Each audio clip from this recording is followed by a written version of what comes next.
So, did you take what you've learned at TearFund to then really start and boost Symphony Co, or was it Symphony Co was always there already? Yeah. So the whole Midnight Oil event sat under a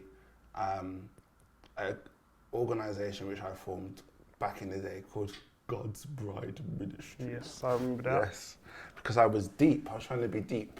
Yes, like a lot of these apostles these days, that's have only established an opinion. Yes, I was trying to be. I was trying to be deep for no reason, and I guess because I came from old school church as well. So you know. So anyway, so we used to call it God's Bride Ministries, and also because there was rumours around Birmingham that I was starting my own church. So so because the kind of church I came from, like a 17-year-old boy putting on a youth conference, inviting everybody to it, like I was seen as quite a maverick. Yeah. And anyway, so we sat under that name for many years, and then I realised that it doesn't reflect where we're going. It looks like where we come from. And so I took my team through like literally a 3-year process of trying to work out and hearing from God in terms of where are we trying to go and how do you reorganize, reposition, reinvent, refresh yourself to look like where the future is.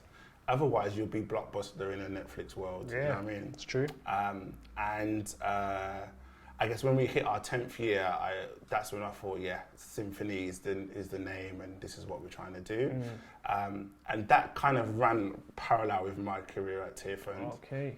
But because TearFund is 50 years old and has been doing some amazing things for 50 years, 500 employees plus, like there's so much I can learn from that space and give, but like I'm really, really intentional about learning as much as possible there. And so Symphony definitely has almost like grown up and evolved from where we were back in the day. And I really believe it's going to do some really great things. So let's talk about Symphony in terms of... Let's talk about Symphony. So you've put out so much stuff in terms of like trying to raise funds and X, Y, and Z. And when you did the Midnight Oil, the 10th anniversary, you talked about it, the schools and X, Y, and Z. And now, do you not think it's mad? And now the whole Black Lives Matter movement has now started, and you've seen a massive influx of just people wanting to give just because they see what you're doing. Tell us a little bit more about it. Yeah, so I guess when I was taking the team through this whole, how do we transition, what are we trying to be, what are we not? That's really important for us to work out who we are and who we are not. So as we were working out who we were able to land it with 4 things. And you know that whole kind of elevator pitch, you should be able to explain what you are. So so Symphony does 4 things: unite, create, lead, and help. Symphony seeks to create platforms and build spaces for people to become all that God's called them to be. So that unite, create, lead, and help thing is that's what we're going to do, and that's all we're going to do. Like, there's other people that are doing other great things, and we want to cheer them on. But like, unite. So unity is a big deal for us. We want to do gatherings and tours under the Unite bout. Create. We want to help people create stuff. So we're hoping to launch a publishing arm for people to write books, like people to do theatre and plays and YouTube and films and songs. So like we work with Becca Folks with her album kind of stuff. So create sits under that. That's where the records sit and the books and that kind of stuff. Lead is we want to raise a generation of leaders that are complementers and not competitors. Because we both know, like, for us to, especially as Black people, for us to move forward faster, we have to be complementers and not competitors. And help, so that's what I was talking about. Help is our schools thing. So we want to provide free education to Black boys in line with the national curriculum. How that local churches, as well as mentorship programs as well. And I was talking about this, just throwing it into the atmosphere, man. Because oftentimes that's all I've done. Like, just keep talking about it until it happens. Like, even if you don't have the money or the resource or the people or the know-how, just keep talking about it. So 2017, I was talking about this vision that we've got to equip, empower, and educate young Black boys. And we were planning to fund that via the tour. So the new album came, and we were going to go around the UK and fund it with the profits from the tour. Obviously, that, Boris said stay in your yard. So we had to stay in our yard, and the tour got cancelled. but the plans were already in place. Yeah. And I'm really intentional about, like, I'm a creative, I'm a wannabe businessman, and like, and yeah, and I love people, yeah.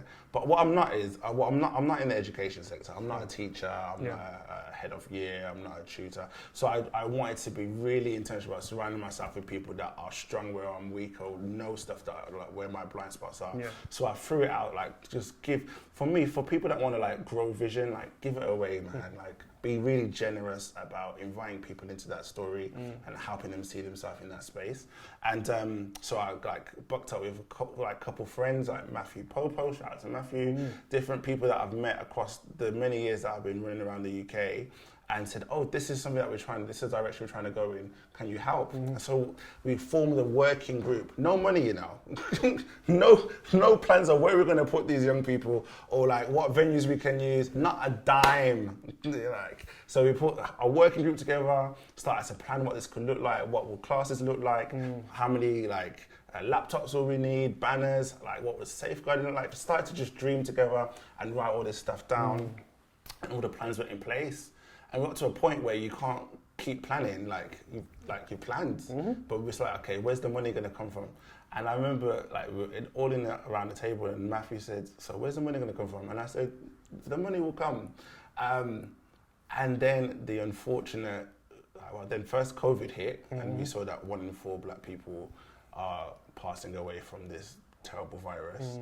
And then we saw like George Floyd being executed on live TV. And I was numb, bro. I don't know how you were, but I was really numb, really disorientated, and like, I'm a fixer in it. Like, I'm and maybe because of the stuff that happened in my childhood, I'm always just trying to, how do I create a world that gets me out of the world that I'm in? Wow, we've just looped the whole conversation. Yeah, how do I create a world that gets me out of that world? Yeah.